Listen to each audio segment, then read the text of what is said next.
On September 7, 1918, a Navy ship from Boston arrived in Philadelphia.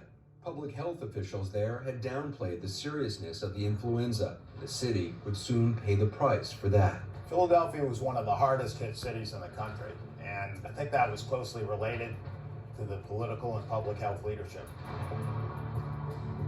Philadelphia leaders had organized a Liberty Loan parade scheduled for September 28, 1918. It was an effort to boost morale, but also a way to raise money for the war effort by encouraging Americans to buy war bonds.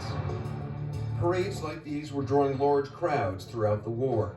Americans were eager to show their patriotism. The medical community was very, very concerned by that. Urged the public health director to call the parade off. He allowed the parade to go on. That's correct. And he had specifically been told in a meeting 2 days before by other doctors not to allow it to go on. He was a political appointee. Philadelphia had at that time a notoriously rather corrupt government, and he was not willing to go up against the bosses. So he went ahead with this. There were hundreds of thousands of people in the street, packed close together, shouting and singing songs. And like clockwork, 48, 72 hours later, the disease exploded in Philadelphia. 200,000 people are in the streets. Days later, every hospital bed in Philadelphia was filled. And Philadelphia had a lot of hospitals. It became a super spreader event. It was the mother of all super spreader events in 1918.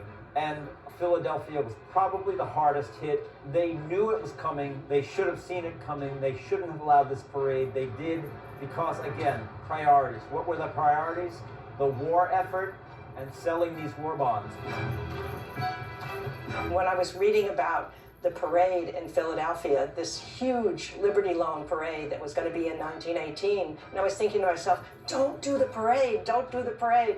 And then a week later, I think it's thousands of people died, perhaps 14,000 people. And then you go to St. Louis, another city, also had prepared a parade. They listened to the medical authorities, and the next week only 700 people died. So when you're reading this as an historian and you know the end of the story, you want to say, stop, do the right thing. The day after the parade, the Philadelphia Inquirer printed this picture. The caption, "Fighting men of Navy thrill vast crowds as they march along Broad Street." No mention of the influenza. Less than a week later, the Board of Health finally begins shutting down the city. In the streets of Philadelphia, people were actually dropping dead in the streets. There were stories, rather well-documented stories, Anderson, of people who would wake up in the morning feeling maybe a little bit under the weather, get up and go to work, starting to feel really very, very sick. And by the time the end of the day came, they were dying in bed and would die literally within a 24-hour period. It was that fast. Oh, absolutely. The situation was so dire it couldn't be ignored any longer.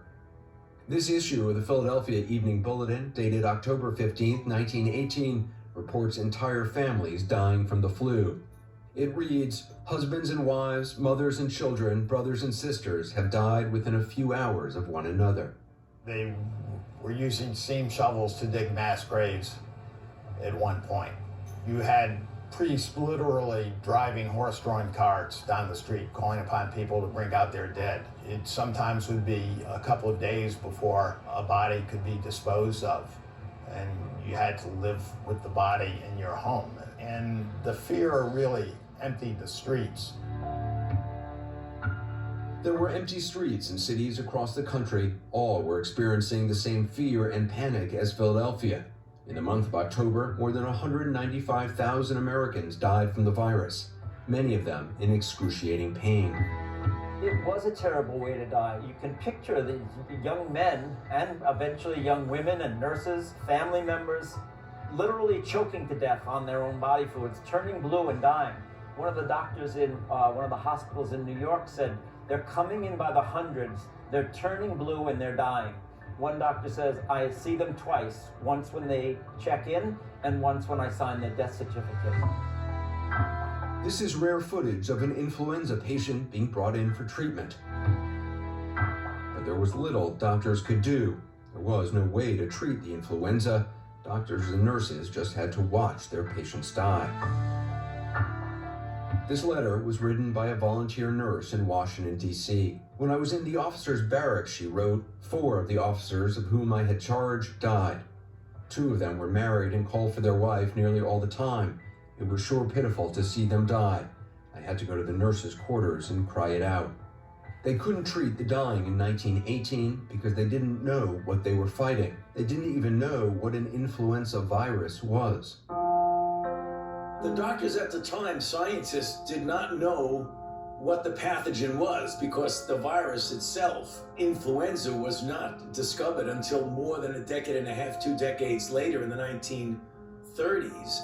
So what was likely going on, and again, we didn't recognize it because we did not have antibiotics, is that it was not only the primary virus itself, unrecognized at the time, which turned out to be influenza A, that it was causing devastating viral pneumonias, but superimposed upon it now, when you went back and did autopsy examinations retrospectively, you found that very many of the people died from secondary bacterial infections. In other words, they had a primary viral pneumonia, and superimposed upon that was a bacterial pneumonia that could have been, had we had antibiotics at the time, which we did not, that could have been treated with common antibiotics. So how do you treat a virus you don't understand?